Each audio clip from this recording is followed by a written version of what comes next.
하나님의 말씀 열왕기상 6장 말씀입니다. 이스라엘 자손이 애굽 땅에서 나온 지 480년이요 솔로몬이 이스라엘의 왕이 된 지 4년 15월 곧 2월에 솔로몬이 여호와를 위하여 전 건축하기를 시작하였더라. 솔로몬이 이스라엘이 왕이 된 지 4년. 이것은 솔로몬은 저기 초부터 히람과 협정을 체결해서 3년 동안 목재, 돌, 역군 등 건축에 필요한 제반 준비 작업을 했고, 그래서 이제 10월 전 건축하기를 시작했다. 이것은 성전을 건축한 장소는 예루살렘 모리아산이고, 그곳은 이제 다윗이 인구조사를 하다가 죄를 범한 그런 장소이기도 합니다. 그래서 이제 다윗에게 천사가 하나님을 위해서 번제단을 쌓도록 지시한 장소이고요. 여부수 사람 오르난의 타작마당이 있는 곳이고, 또 이곳은 이스라엘의 조상 아브라함이 독자 이삭을 바쳐 드리던 중에 여호와 이레의 은혜가 나타난 역사적인 장소입니다. 그래서 이제 솔로몬 왕이 여호와를 인하여 건축한 전은 장이 60규빗이요 광이 20규빗이요 고가 30규빗이며 전, 성소, 지성소로 구성된 성전 본당을 가리키는데요.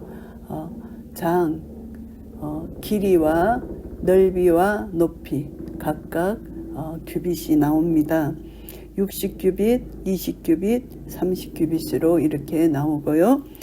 전의 성소 앞 낭실의 장은 전의 광과 같이 20규빗이요 그 광은 전 앞에서부터 10규빗이며, 이제 낭실은 현관이라는 뜻입니다. 낭실도 규빗이 나오고, 전을 위하여 북박이 교창을 내고 우묵 들어간 틀에 끼운 창문, 이것을 말합니다. 안쪽보다 바깥쪽이 더 좁게 생긴 구조이고요. 창문의 이러한 구조는 햇빛과 공기가 잘 들어오고 연기가 잘 빠지도록 하는데 목적이 있는 그런 형태로 이렇게 지었고요. 그리고 지성소에는 창문이 없습니다. 그래서 완전히 암흑인 것을 우리가 알 수 있고요.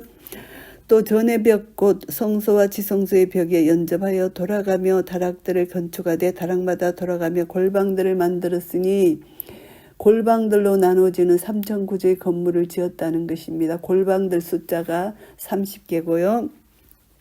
하청 다락의 강은 5규빗이요 중청 다락의 강은 6규빗이요 제3청 다락의 강이 7규빗이라 전의 벽 바깥으로 돌아가며 턱을 내어 골방 들보들로 전의 벽에 박히지 않게 하였으며, 3층으로 되어 있는데 밑층에서 위층으로 올라갈수록 한 규빗씩 넓게 고안되었다는 것입니다. 그 까닭은 위층 바닥이 아래층의 양벽의 좌우로 반 규빗씩 걸치도록 하기 위해서이고요.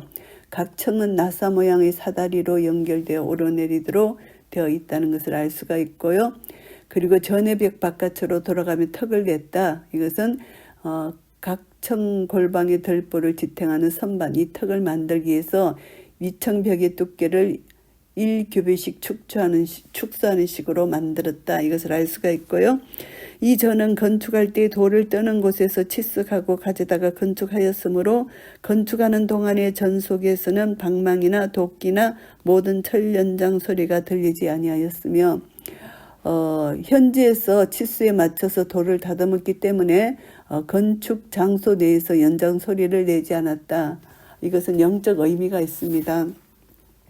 하나님의 성전은 거룩한 곳이고 하나님의 성전은 평화스러운 곳이다.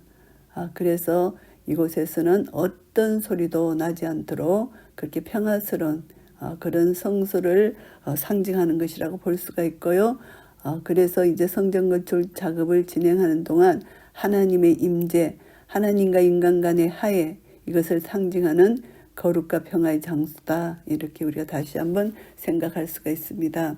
그리고 정숙해야 되고 거룩성이 유지될 필요가 있다는 것을 생각해 봐야 되고요. 중층 골방의 문은 전 오른편에 있는데 나사 모양 사닥다리로 말미암아 하층에서 중층에 오르고 중층에서 제3층에 오르게 하였더라. 한 층에 속한 골방 전체를 통틀어 표현한 말이 이제 중층이라고 말합니다. 그래서 문은 전 오른편에 있다. 제사장들을 위한 골방에 이르는 문이 따로 있었다는 이 사실은 부석 건물과 성소, 지성소, 성전 본 건물 사이에 아무런 연결 통로가 없었음을 말해주고요. 그리고 골방들이 있는 부속 건물에서 성전 내부로 통하는 문이 있다, 이렇게 생각할 수가 있습니다. 나사 모양 사닥다리로 되어 있다, 이렇게 이제 말씀하고요. 전에 건축이 마치니라. 이제 건축을 마쳤고 그 전은 백향목 석가래와 널판으로 덮었고, 전에 건축을 마치고 이제 백향목 석가래와 널판으로 덮었다는 것입니다. 이것은 평평한 형이었다고 알 수가 있고요. 지붕의 모양, 둥근 아치형, 그리고 팔자 모양의 박공형, 평평한 형, 이런 주장들이 있는데 정확하게는 알 수는 없지만 당시 건동의 건축물의 대다수가 평평형이다, 이렇게 추측할 수 있다는 것이고요. 또 온 전으로 돌아가며 고가 4규빗 되는 다락방을 건축하되 백양목 덜보로 전에 연접하게 하였더라. 이제 낭실 있는 곳을 제한 나머지 세 면의 둘레를 여기서 가리키는데요. 고가 5규빗 되는 다락방, 이 다락방은 6절의 다락들과 이에 딸린 골방들과 같은 것이라고 볼 수가 있고요. 백향목 덜보로 전에 연접했다. 이 덜보들은 성전벽 바깥 둘레의 이 용도를 위해서 일부러 만든 턱, 선반에 걸쳐졌다, 이것을 알 수가 있고요. 성전 본관 자체에는 어떤 손상을 주지 않고도 이 건물은 성전에 든든하게 연결되어 있었다는 것을 알 수가 있습니다. 여호와의 말씀이 솔로몬에게 임하여 가라사대, 이제 솔로몬에게 하나님 말씀이 임하는데요. 이것을 보면은 솔로몬에게 선지자를 통해서 이 말씀이 전해졌을 거라고 생각할 수가 있습니다. 왜냐하면은 9장 2절에서 이루어지는 솔로몬과 하나님과의 직접적인 교통은 바로 두 번째이기 때문에 11장 9절에서 알 수 있습니다. 그래서 첫 번째 직접적인 교통은 1000번째 이후에 기본 산당에서 나타났고, 그리고 두 번째 교통은 성전뿐만 아니라 왕국 모든 건축이 마친 시점에서 이루어진 일이기 때문에 오늘 본문 말씀은 말씀을 전해준 자, 아마 나단 선지자일 거라고 추측하고요. 그래서 이제 하나님께서 말씀하시는데, 내가 이제 이 전을 건축하니 내가 만일 내 법도를 따르며 내 율례를 행하며 나의 모든 계명을 지켜 그대로 행하면 내가 내 아비 다윗에게 한 말을 내게 확실히 이룰 것이요. 이제 내가 짓는 이 집, 여기서 하나님께서 이제 말씀하십니다. 말씀을 순종하면 하나님께서 그대로 율례를 지키면은 아비 다윗에게 한 말을 확실히 이루어 줄 것이다.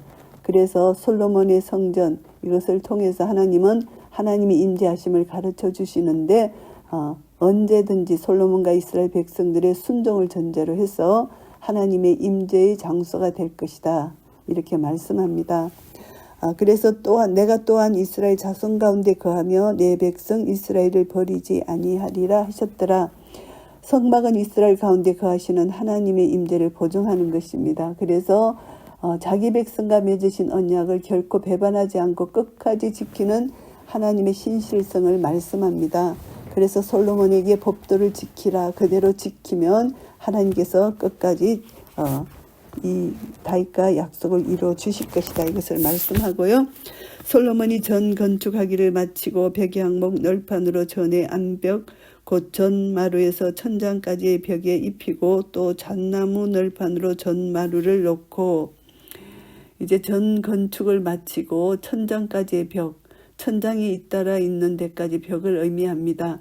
전의 사면 암벽 전체를 백향목 널판으로 입혔다는 것이고요.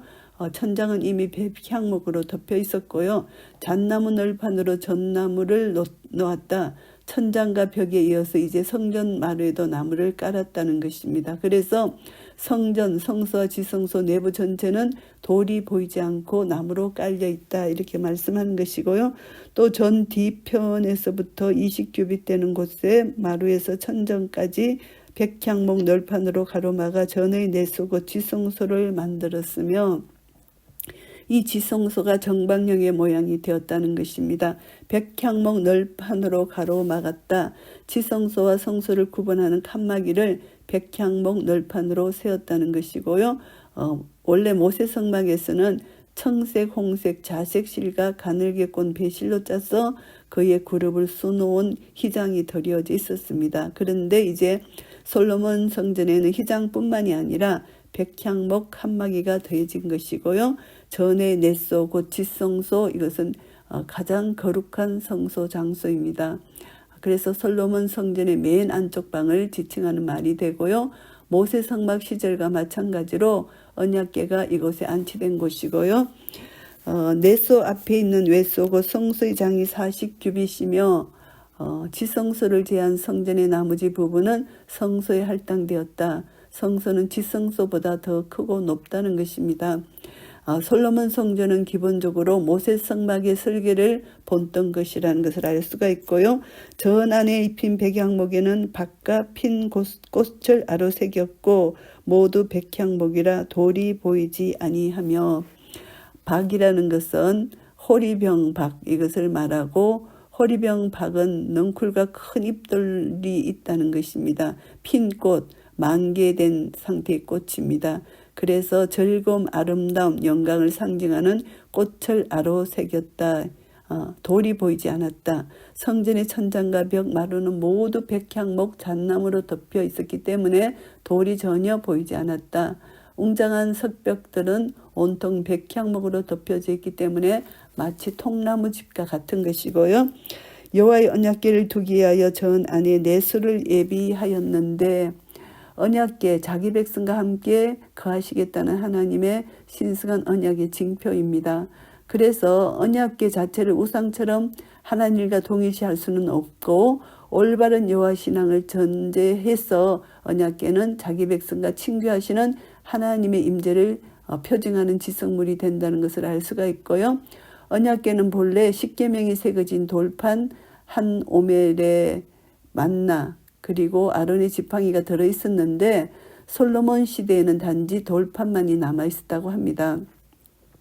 그래서 지성소는 오로지 법궤를 안치하기 위한 목적으로 마련된 장소라는 것을 말하고요.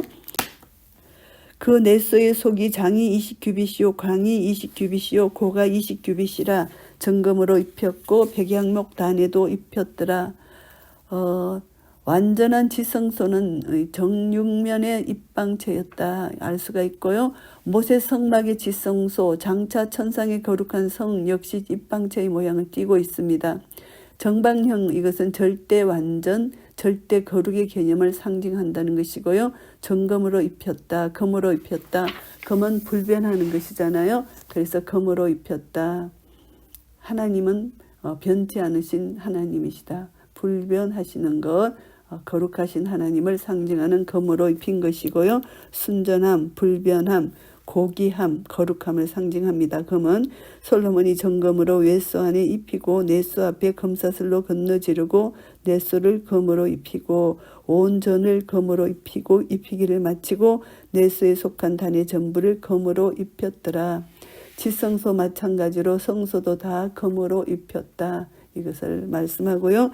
넷소 안에 감람목으로 두 그룹을 만들었는데 그 고가 각각 10규빗이라 감람목으로 두 그룹을 만들었다. 이렇게 말씀합니다. 이 나무는 견고하고 내구성이 강해서 신들의 형상을 만드는데 종종 사용되었다고 합니다. 이 두 그룹은 천사와도 같은 영적 존재입니다. 그래서 그룹의 기능은 감시자 역할, 또 하나님 보좌를 운반하는 역할, 불, 그리고 이제 이것을 상징하는데 이 그룹이 둘이라는 것입니다. 두 그룹, 이것은 하나님의 영광과 거룩을 선포하고 전가하고 있다는 것을 상징하고요. 모세 성막 내의 두 그룹은 법궤 쪽을 향해 서로 마주보고 있는 자세를 취했는데 솔로몬 성전의 그룹은 모세 성막의 그룹과는 달리 입구 쪽을 향해서 정면으로 나란히 놓여 있다는 것입니다. 두 그룹의 바깥쪽 날개는 각각 지성소의 양쪽 벽에 닿았고 안쪽 날개는 지성소의 중앙 지점에서 서로 맞닿은 형태를 띠고 있다. 이렇게 말씀하고요. 한 그룹이 이 날개는 5규빗이요 저 날개도 5규빗이니 이 날개 끝으로부터 저 날개 끝까지 10규빗이며 한 그룹의 전체 날개 길이가 10규빗이라는 것입니다. 약 4.56m입니다. 두 그룹의 날개는 성막에서 마찬가지로 서로 연결되어 있고 지성소 전체 폭을 온통 차지했다. 이렇게 말하고요. 바깥 날개는 지성소 방의 벽에 닿았고 안쪽 날개는 지성소 방의 중앙에서 서로 맞닿아 있다. 이것을 말합니다. 다른 그룹도 10규빗이니 또 두 그룹은 한 척수 한 모양이요. 이 그룹의 고가 10규빗이요 저 그룹도 일반이라 두 그룹은 서로 똑같은 모양과 크기를 가졌다. 이렇게 말씀하고요. 솔로몬 성전에 세워진 이 그룹 형상들의 모양이 구체적으로 어떤 형태인지 알 수는 없습니다. 그런데 애굽의 그 신들 수호상들을 보면은 사람의 얼굴, 독수리 날개, 사자, 항소의 몸통을 가지고 있었다고 합니다. 그래서 일반적으로 솔로몬 성전의 그룹도 이와 유사한 모양이라고 추정하는데요.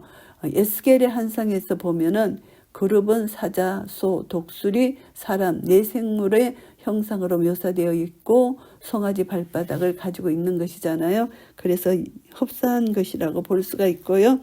솔로몬이 내소 가운데 그룹을 두었으니 그룹들의 날개가 패였는데 이 그룹의 날개는 이 벽에 닿았고 저 그룹의 날개는 저 벽에 닿았으며 두 날개는 전의 중앙에서 서로 닿았더라. 지성소뿐만이 아니고 성전 내부 전체 외소의 문짝까지도 금을 입혔다. 이처럼 성전의 주요 부분들이 금으로 장식된 것은 금이 상징하는 빛, 순전함, 불변성, 거룩성, 이것을 고귀함을 나타내기 때문이라는 것을 알 수가 있고요. 내외소 사면벽에는 모두 그룹들과 종려와 핀꽃 형상을 아로 새겼고 종려나무는 그룹 사이사이에 엇갈려 새겨졌음을 알 수가 있습니다. 그래서 핀꽃, 이 활짝 핀 꽃은 싱싱한 생명력을 상징합니다. 그런 의미에서 하나님의 성전은 생명력이 가득한 장소다. 이렇게 우리가 알 수가 있고요. 내의 전마루에는 금으로 입혔으며 내수에 들어가는 곳에는 감남목으로 문을 만들었는데 그 문 인방과 문설주는 벽의 5분의 1이요. 이제 성전 마루는 금으로 입혔고 이제 내수는 문인방, 문이나 창을 아래로 가르지르는 나무를 말합니다. 문설주, 양쪽에 세워 문짝을 끼워 달도록 된 기둥, 이것은 벽의 5분의 1이다. 이렇게 표현을 하고요. 감남목으로 만든 그 두 문짝에 그룹과 종려와 핀 꽃을 아로새기고 금으로 입히되 곧 그룹들과 종려에 금으로 입혔더라. 금돌적이에 의해 문설주에 연결되어 있는 것, 감남목으로 만든 두 문짝, 지성소문의 문짝입니다. 그래서 이제 돌직이란 문짝을 문설주에 달고 8개 하기 위해서 세부치로 된 암수 2개가 한 벌로 된 물건을 말하는 것이고요. 암짝은 문설주에, 숫짝은 문짝에 박아 맞춘다. 이것을 말하고 지성소문에는 벽에 조각된 것과 같은 형상들이 새겨져 있는데 조각된 형상들의 금을 입힌 사실을 언급하고 있습니다. 그리고 이제 또 외소의 문을 위하여 감남목으로 문설주를 만들었으니 곧 벽의 4분의 1이며 사각형 문을 의미하는 것입니다. 그 두 문짝은 잣나무라 이 문짝도 두 짝으로 접게 되었고 저 문짝도 두 짝으로 접게 되었고 이 나무가 감남목으로 이제 비해서 가볍기 때문에 쉽게 가라앉지 않도록 사용되고 그래서 외소 성소의 문짝, 내소 지성소에 비해 훨씬 더 사용 빈도가 높은 것을 고려해서 이제 좀 가벼운 것으로 만드는 것이고요. 각 문짝이 두 짝으로 이루어져서 다른 문짝과 상관없이 독립적으로 열고 닫을 수 있도록 고안되었다는 것을 알 수가 있습니다. 그 이유는 성소에서 일하는 제사장들의 일상적인 출입을 편리하기 위해서다. 이렇게 알 수가 있고요. 그 문짝의 그룹들과 종려와 핀 꽃을 아로새기고 금으로 입히되 그 색인 데 맞게 하였고 조각 형상의 깊고 얕음에 따라서 고르게 세심하게 금을 입혔다. 이렇게 말씀합니다. 도금 방식은 되게 얇은 금판을 못으로 붙여가는 것입니다. 솔로몬의 성전에도 이처럼 못이 사용되었다고 할 수가 있고요. 또 다듬은 돌 3켜와 백향목 두꺼운 판자 1켜로 둘러 안뜰을 만들었더라. 사각형으로 다듬은 돌을 3줄, 그 위에 백향목 두꺼운 판자 1줄 하는 식으로 담을 둘렀다는 것이고요. 이러한 건축 방식은 포로 귀환 후에 제2성전에서도 재현된 것으로 알 수가 있고요. 제4년 10월에 여호와의 전 기초를 쌓았고 15월은 오늘날의 태양력으로 4, 5월경이고 꽃들이 찬란히 피는 그런 때입니다. 기초를 쌓았다. 솔로몬 성전 건축 기간을 성전의 기초석을 쌓은 시점부터 계산하고 있고요. 제11년 불월 곧 8월에 그 설계와 식양대로 전이 다 필력되었으니 솔로몬이 전을 건축한 동안이 7년이었더라. 히브리 종교력의 8째 달 8월입니다. 그런데 오늘날 태양력으로는 10월, 11월에 해당한다고 볼 수가 있고요. 설계와 식양대로 솔로몬 성전의 전체 건축 내용은 일찍이 다윗이 솔로몬에게 일러준 것입니다. 성전의 설계, 식양, 하나님께서 다윗에게 가르쳐 주신 것이고요. 전을 건축한 동안이 7년이다. 성전 건축은 솔로몬 즉위 4년 불월에 기초석을 놓고 이제 솔로몬 즉위 11년 10월에 필력되었다. 그래서 건축 기간은 보다 정확히 7년 6개월 걸린 셈이 되고요. 성전 건축에 걸린 이 기간은 고대의 다른 대건축물에 비하면 그리 길다고 할 수 없다는 것입니다. 그토록 화려하고 정교한 건물을 완공하는데 7년 남짓밖에 걸리지 않았다는 것은 매우 놀라운 일이다. 하나님께서 도와주셨다는 것을 알 수가 있고요. 성전이 또 작은 규모고 많은 인력이 집중적으로 투입되었고 최선을 다했고 다윗부터 세심한 준비가 되어 있었기 때문에 빨리 끝낼 수가 있었다. 이렇게 생각할 수가 있습니다. 그래서 이제 솔로몬 성전 건축은 긴 세월 동안 정성을 다한 대건축 사역이었다. 이렇게 알 수가 있습니다. 열왕기상 6장 말씀을 정리하겠습니다. 솔로몬의 성전 건축에 대한 내용입니다. 1절부터 10절까지는 성전의 외부 공사입니다. 석재, 목재 등을 사용해서 지성소와 성소, 다락 이런 것의 성전의 주요 부분을 짓는 장면을 소개합니다. 솔로몬의 성전이 과거 모세의 성막과 매우 흡사함을 발견할 수가 있고요. 솔로몬의 성전은 건물 전체와 부속물들의 크기가 모세의 성막에 비하여 정확하게 2배다. 그 구조에서는 일치한다고 볼 수가 있습니다. 둘 다 하나님께서 직접 지시하신 식양대로 지은 것이라고 알 수가 있고요. 차이가 있다면은 솔로몬 성전에 다락방, 창문이 설치되었다는 것입니다. 모세 성막이 담당하던 역할이나 그 영적 의미 등을 이제 솔로몬 성전이 떠맡게 되었다 알 수가 있는데요. 솔로몬은 이제 이스라엘 역사에서 성전 건축의 의의와 중요성을 강조한다면은 출애굽 이후 다윗 시대까지 약속의 땅을 향한 이 도정으로서의 시대가 막을 내리고 이제 안정과 평화, 약속의 땅에 항구적 소유 시대가 도래했다. 이것을 상징해 주는 것이고요. 과거 모세의 장막으로 상징되는 유랑기 이것을 우리가 안다면 지금은 이제 안정과 평화, 번영을 구가하는 시대가 열렸다. 정착기다. 이것을 알 수가 있습니다. 새 시대의 도래는 일찍이 하나님께서 이스라엘의 열조 다윗, 솔로몬에게 약속하셨던 언약의 성취라는 데에 진정한 의미가 있는 것으로 알 수가 있고요. 성전 건축 동안 내내 전안에 연장 소리가 들리지 않았다. 이것은 성전은 거룩하다. 평화의 장소다. 그것을 하나님과의 교제의 장소다. 하나님 임재의 장소다. 이것을 알 수가 있습니다. 그래서 우리가 이제 영적으로 성전 건축이 조용한 소리 없이 지어졌다는 거.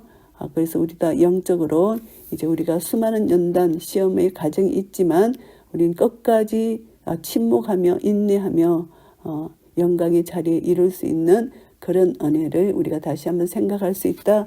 이렇게 영적 의미를 우리가 생각해 볼 수가 있고요. 그리고 11절부터 13절까지 하나님의 위로와 권면의 말씀입니다. 하나님의 집, 하나님의 성전이라고 불리는 하나님의 성전, 하나님과의 정상적인 관계를 유지하고 하나님께 헌신하고 순종하는 삶을 힘쓰는 것, 그 하나님의 성전은 이제 하나님이 그곳에서 임재하셔서 위로해 주시고 건면해 주시는 것으로 우리가 하나님의 은혜를 받을 수가 있습니다. 그래서 하나님께서 솔로몬에게 성전 건축 작업을 격려하시고 이전의 약속을 재앙해 주셨고, 그래서 성전 건축 공사로 말미암아 지쳐있을 솔로몬에게 새로운 용기를 주셨다, 이렇게 할 수가 있습니다. 그래서 정교한 기술 그리고 외부 공사를 끝낸 시점에서 이제 솔로몬에게 나타나서 격려의 말씀을 주시고, 그리고 또 성전에 담긴 신령한 의미를 망각하지 않도록 하나님께서 교만해지지 않도록 법도와 율례를 따르도록 하나님께서 허락해 주셨고, 이것을 보면은 하나님이 교회 주신 교훈, 하나님을 모시고 있는 성전, 우리 안에 성전이 계시잖아요. 그래서 과거에는 도리에 돈 하나도 남지 않고 무너진 헤롯 성전, 이것이 아니라 이제는 우리 안에 계신 성전으로 말미암아 영원히 없어지지 않는 이 성전, 하나님의 거룩한 장소, 이 장소는 거룩해야 되고, 그리고 이 장소는 평화의 장소가 되어야 된다, 이것을 알 수가 있습니다. 그래서 우리는 하나님의 뜻과 주권을 따라서 우리는 온전히 순종하며 나아가는 내 안에 계신 성전에 우리는 거룩함을 유지하는 것이 중요하다는 것을 알게 되고요. 14절부터 38절까지는 성전의 내부 공사입니다. 1절부터 10절까지 이제 외부 공사를 마치고 이제 내부 공사까지는 이제 7년 6개월에 드디어 성전이 완공되는데요. 전력을 다했다 알 수가 있습니다. 지성소, 성소 구별하고 지성소에 언약궤 그룹들을 설치했고 모두 검으로 둘러쌌다. 그리고 사면벽과 문에 그룹과 종료 핀꽃을 아로 새겼고, 또 성전뜰을 만들고 그 성전은 화려하고 웅장한 모습을 드러냈다. 그래서 이것을 보면은 성전의 외부가 아닌 내부가 온통 검으로 치장되었다는 것, 이것은 순전한 것, 고귀한 것, 불변한 것을 상징합니다. 내부가 검으로 장식된 것, 그곳에 임재하시는 하나님의 영광, 하나님의 거룩하시고 불변하시는 속성을 상징한다고 볼 수가 있습니다. 그래서 우리는 이것을 통해서 우리는 어떤 교훈을 받을 수 있나? 하나님의 성전이 이제 내 안에 계시기 때문에 이제 나는 거룩해야 되고, 하나님의 약속의 말씀을 불변한다는 것을 믿는 믿음 안에서 끝까지 하나님 주권을 인정하고 하나님 뜻을 믿음으로 순종하여 나아갈 때 하나님의 언약하신 이 말씀이 반드시 이루어진다는 것입니다. 그래서 교회된 우리, 하나님의 성전이 내 안에 계시기 때문에 우리는 신앙 고백, 주는 그리스도시요 살아계신 하나님의 아들이니이다. 이 신앙 고백이 날마다 내 안에서 이루어지고, 내가 거룩하니 너희도 거룩하라. 거룩한 삶으로 하나님을 경외하고 하나님을 사랑하고 하나님을 순종할 때 하나님께서 우리에게 주신 계명, 내 법도를 따르고 그대로 행하라. 성전 건축이 의미하는 건 내 안에 성전이 들어오셨습니다. 이제 예수 그리스도로 말미암아 새 계명을 우리에게 주셨습니다. 내가 너희를 사랑한 것 같이 너희도 서로 사랑하라. 하나님과 예수님이 하나인 것처럼 너희도 하나가 되라. 이것을 우리가 교훈받아서 우리 속에 계신 예수 그리스도, 우리가 예수 그리스도와 하나가 되고, 이 하나 된 것이 세상에 나타나 우리가 믿음의 형제들끼리 하나가 되고 하나님 말씀을 순종하고 이 세 계명, 하나님을 사랑하고 이웃을 사랑할 때 우리를 통해서 내 안에 계신 성전이 거룩한 성전으로 드러나 예수 그리스도의 영광, 하나님의 영광이 온 세상에 드러날 때 하나님께서 우리를 통하여 영광을 받으시고 하나님 나라가 확장되고 거룩한 하나님의 영광이 이 땅에 온전히 많은 믿지 않는 영혼들에게 전파되고 전거될 때 하나님께서 영광을 받으실 것입니다. 이런 은혜가 우리 모두에게 있으시기를 예수 그리스도 이름으로 축복합니다. 아멘.